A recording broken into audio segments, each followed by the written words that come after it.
कल ईद है, अब कपड़ा खरीदूंगा और सिलाऊंगा तो टाइम लगेगा। आज चांद हो गया, कल ईद है, चलो रेडीमेड पंजाबी खरीद लेता हूँ। कलिया चक्के मार्केट में गया और एक रेडीमेड पंजाबी खरीदता है। उस पंजाबी की कीमत है 500 रुपये।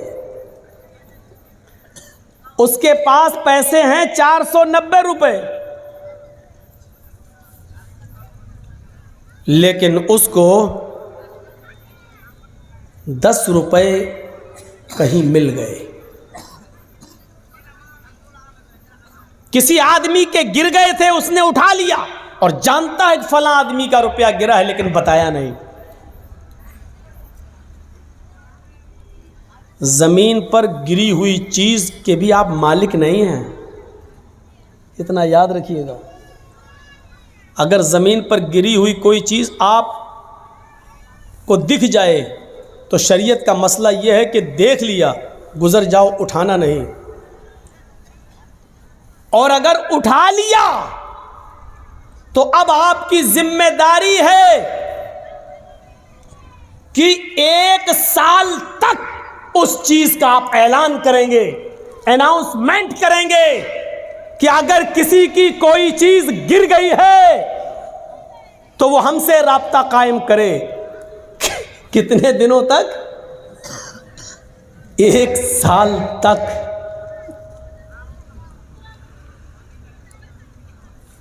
1 साल तक आप उसका अनाउंसमेंट करेंगे, 1 साल तक।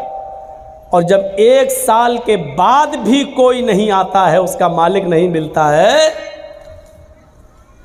तब आप उसका 5वां हिस्सा सदका और खैरात करके बकिया चीज़ आप अपने लिए इस्तेमाल कर सकते हैं।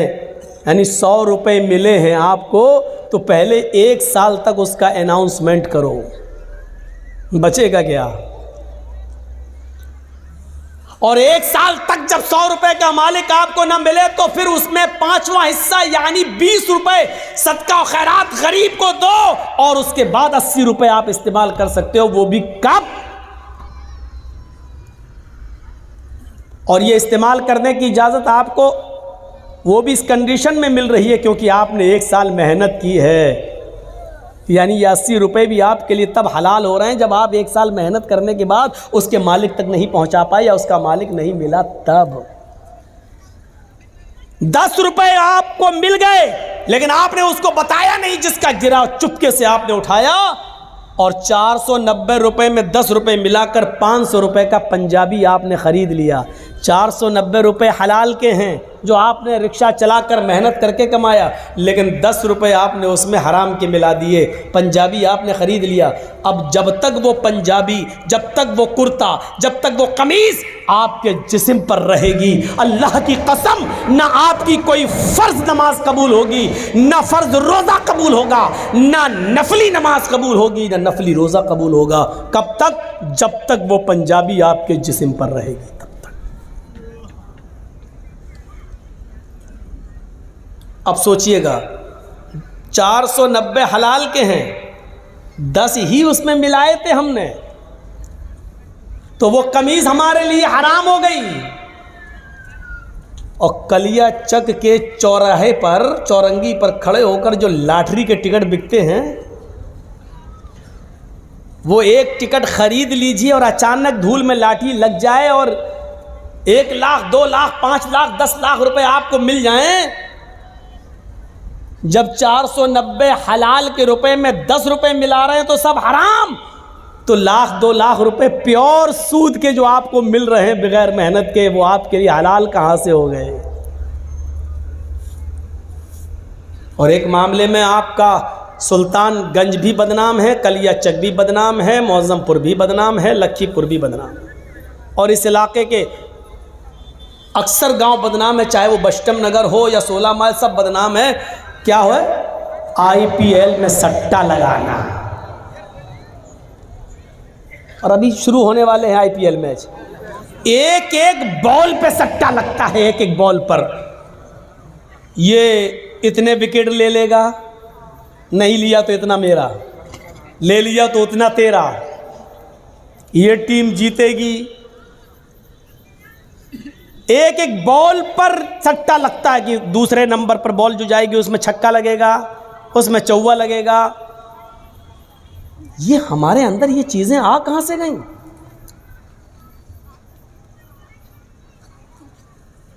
ये तो प्योर हमने लगाया 1000 रुपया, या तो इधर गया या इधर आया। लेकिन तसव्वुर कीजिए, इस्लाम ये कहता है कि अगर आपने किसी को 100 रुपए दिए बतौर कर्ज, बतौर उधार, ये कहकर दिया कि आप 100 रुपए ले लीजिए, आपको ज़रूरत है, लेकिन 1 महीने के बाद जब आप वापस करेंगे मुझे तो हम आपसे 110 रुपए लेंगे, हम आपसे 110 रुपए लेंगे। और आपने 1 महीने के बाद 110 रुपए उससे ले लिए, तो जानते हो ये 10 रुपए आपके पास जो आए हैं, और आपने जो 10 रुपए 1 महीने के बाद ज्यादा ले लिया, आप तो सट्टे में 1000, 2000, 5000, 10,000 लगाते हो IPL के। यहां तो आपने किसी की मदद की है और उस मदद के जरिए उसने 100 रुपए में कमाया और 1 महीने के बाद 110 दे दिया। वो 10 रुपए जो आपके पास ज्यादा आ रहे हैं, उस 10 रुपए के बारे में अल्लाह के नबी क्या फरमाते हैं, सुनिए। अपने माजा की रिवायत है, दिरहमु रिबा याकुलुहु रजुलु वहुवा यालम। सूद का और ब्याज का 1 दिरहम खाना, हम तो 10 रुपए ज्यादा बता दिए, 1 रुपया भी सूद और ब्याज का खाना।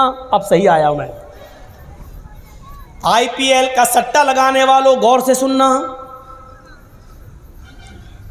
कलिया चक्की चौरंगी पर खड़े होकर लॉटरी के टिकट खरीदने वालों गौर से सुनना, बैंकों में लाखों रुपए जमा करने के बाद सेविंग अकाउंट में सूद बढ़ जाता है, और सेविंग अकाउंट से सूद लेकर खाने वालों गौर से सुनना। सूदी कारोबार करना, सूद पर रुपया देना, और हर महीने 10%, 5% उससे सूद वसूल करना। अगर हम लोग ऐसा कर रहे हैं तो ये लोग भी सुने। अल्लाह के नबी सल्लल्लाहु अलैहि वसल्लम फरमाते हैं कि याकुलुहुर दिरहमु रिबा याकुलुहुर रजुलु वहुवा यालम। सूद का, ब्याज का, हराम का 1 लुकमा, 1 दिरहम खाना, 1 रुपया खाना, इस हाल में कि तुम जानते हो कि ये हराम है, ये जानते हो कि ये मेरी मेहनत की कमाई नहीं है। अशद्दु मिन 36 ज़नियतन, 36 मर्तबा जिना करने से भी ज्यादा सख्त है। कैसा लग रहा है? सूद और ब्याज का 1 रुपया खाना, जिसके बारे में अल्लाह के नबी फरमाते हैं कि 36 मर्तबा जिना करना। ओह, जिना, जिस काम को हम सबसे ज़्यादा गंदा समझते हैं, किसी की माँ, बहन, बेटी के साथ हम जिना करें, और 1 बार नहीं 36 बार जिना करना। अल्लाह के नबी फरमाते हैं 36 बार, 36 मर्तबा जिना करने से भी बड़ा और सख्त है ये काम, यानी सूद का और ब्याज का 1 रुपया खाना। और बुलाओ मौलाना जर्जीस को, इससे तो अच्छे हमारे यहाँ के मौलवी है, कम से कम ये सब तो नहीं बोलते। सब बोलते हैं, बोलने का अंदाज अलग अलग होता है। ये अलग बात है कि आप अपने इलाके के उलमा की बात एक कान से सुनते हैं, दूसरे कान से उड़ा देते हैं। क्यों? घर की मुर्गी दाल बराबर।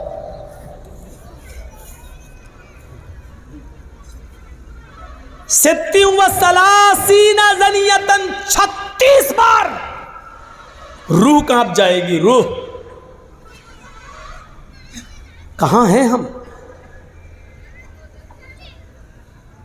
एक हदीस के अंदर तो यहां तक अल्लाह के नबी सल्लल्लाहु अलैहि वसल्लम ने फरमाया, अर्रिबा इस्नान व सबऊना बाबन, ऐसरुहा अय्यन के हर रजुलु उम्महू। सूद के, ब्याज के, हराम माल खाने के 72 दरवाजे हैं। स्नान 2, सबून 70, 70 और 2 कितने हो गए? 72। अल्लाह के नबी क्या कहते हैं? और रिबा इस्नान व सबून बाबन, सूद के और ब्याज खाने के 72 गेट हैं, 72 दरवाजे हैं, 72 गेट्स। There are 72 गेट्स, 72 दरवाजे हैं सूद और ब्याज के। उसमें सबसे छोटा और हल्का दरवाजा बता रहे हैं अल्लाह के नबी 71, और इससे बड़े बड़े हैं। लेकिन सबसे हल्का दरवाजा क्या है? सबसे हल्का गेट क्या है? सबसे करीब का दरवाजा क्या है? आइसरुहा आयन के हर रजुलुम्महु, सबसे करीब दरवाज़ा सूद और ब्याज का 72 दरवाज़ों में यह है कि एक आदमी अपनी सगी माँ के साथ निकाह कर ले। सगी माँ के साथ निकाह हो जाएगा। मौलाना जर्जी साहब एक लड़के का निकाह पढ़ा रहे हैं, लड़का अपनी माँ के साथ निकाह कर रहा है। जर्जी साहब 1,00,000 मरतबा भी पढ़ें, या अय्युहल्लज़ीना आमनू तक़ुल्लाह हक़्क़ तुक़ातिही वला तमूतुन्ना इल्ला व अंतुम मुस्लिमून, या अय्युहन्नासु तक़ू रब्बकुमुल्लज़ी ख़लक़कुम मिन नफ़्सिन वाहिदा व ख़लक़ मिनहा ज़ौजहा व बस्स मिनहुमा रिजालन कसीरन व निसाअ। 1,00,000 मरतबा भी कुरान की आयतें पढ़ जाएं, लेकिन इसके बावजूद वो निकाह नहीं होगा, क्योंकि माँ लड़के पर हलाल नहीं हो सकती है। अब वो सोच रहा है कि मेरा निकाह हो गया, और रात में वो अपनी माँ के साथ हम बिस्तरी करता है, मिलता है, ये सोच कर के मेरा तो निकाह हुआ है माँ के साथ।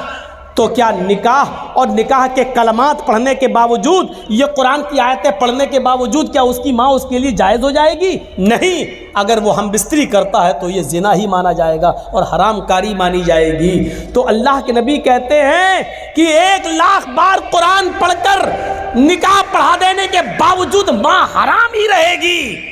आई सरुहा आयन के हर रजुल उम्महु, कि माँ के साथ कोई आदमी निकाह करे लेकिन वो निकाह के बावजूद भी हरामकारी करता है। इसी तरीके से सूद और ब्याज के माल पर चाहे कितनी दुआएं पढ़ के खाओ, बिस्मिल्लाह, तो बिस्मिल्लाह कहने से हलाल नहीं हो जाएगा।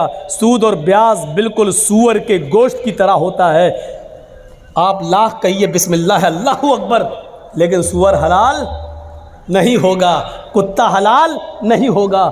सूद और ब्याज की रकम पर कितने ही दुआएं पढ़ डालो, हलाल नहीं होगा। माँ के साथ निकाह करते वक्त कितनी आयतें पढ़ डालो, लेकिन माँ लड़के पर हलाल नहीं होगी। इतनी क्लियर बात हो गई।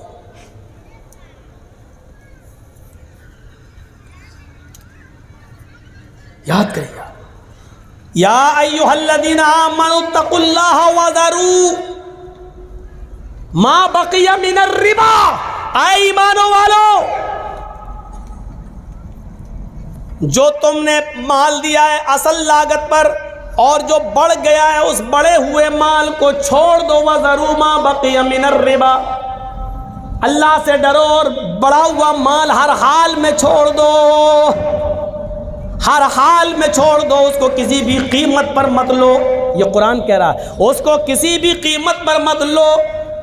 फ़इल्लम तफ़अलू फ़अज़नू बिहर्बिम मिनल्लाहि व रसूलिही, अगर तुम बढ़े हुए माल को लेने से नहीं रुकते हो, अगर तुम जायद माल उससे नहीं बचते हो, सूद और ब्याज खाना नहीं छोड़ते हो, फ़अज़नू बिहर्बिम मिनल्लाहि व रसूलिही, तो अल्लाह और उसके रसूल से जंग लड़ने के लिए तैयार हो जाओ, अल्लाह और उसके रसूल से युद्ध लड़ने के लिए तैयार हो जाओ।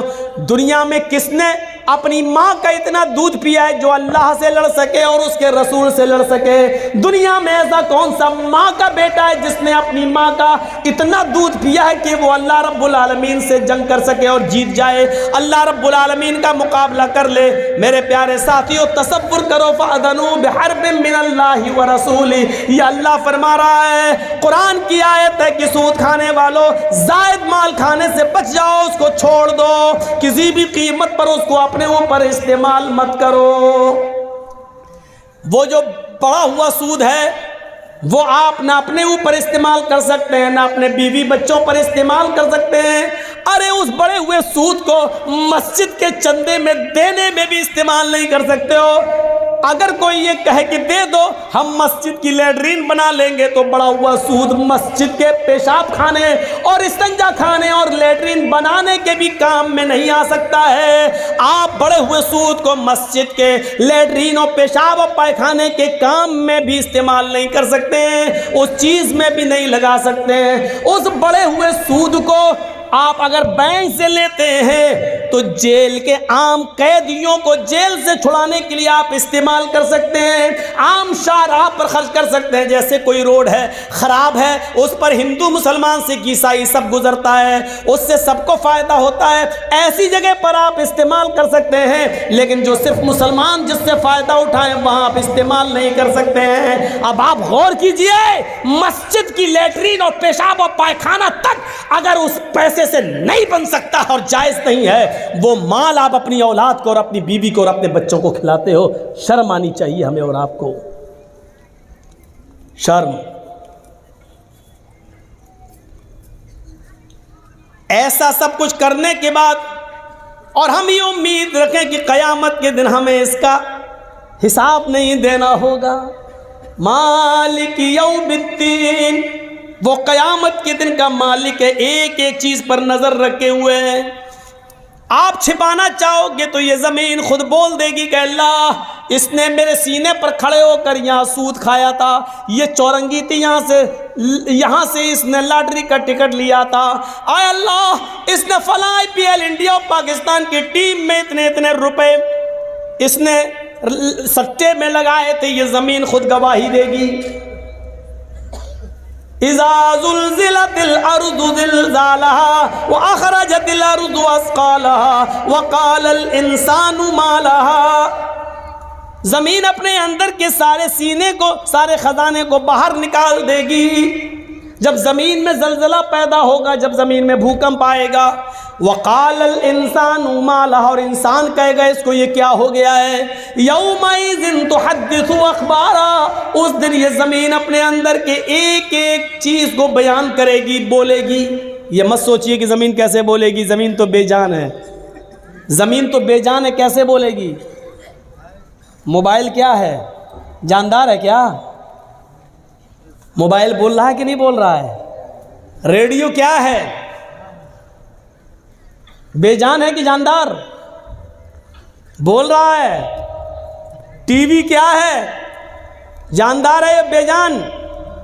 बेजान, लेकिन बोल रहा है। जब साइंटिस्ट अल्लाह की दी हुई अकल से ऐसी चीज बना सकते हैं कि बेजान चीज को बोलने पर मजबूर कर सकते हैं, तो क्या अल्लाह रब्बुल आलमीन क़यामत के दिन जिसने साइंटिस्ट को अकल दी है, क्या वो इस ज़मीन को बोलने की ताकत नहीं दे सकता है? आज बेजान चीज़ें बोल रही हैं। बंदूक में कारतूस लगा और छोड़ो तो आज उसकी भी आवाज़ निकल रही है, बेजान चीज़ बोल रही है। और ये सब चीज़ें ज़मीन से पैदा हुई हैं, लकड़ी, लोहा, तांबा, इन्हीं को प्लास्टिक, इन्हीं को तोड़ मरोड़ कर टीवी बना दी गई, इन्हीं को तोड़ मरोड़ कर रेडियो बना दिया गया, इन्हीं को तोड़ मरोड़ कर मोबाइल बना दिया गया है। जब जमीन से पैदा होने वाली इन चीजों को बोलने पर मजबूर किया गया तो जमीन क्यों नहीं बोलेगी? यौमइज़िन तुहद्दिसु अख़बारहा, जमीन अपने अंदर के सारे एक एक करके सारी खबरों को बयान करेगी।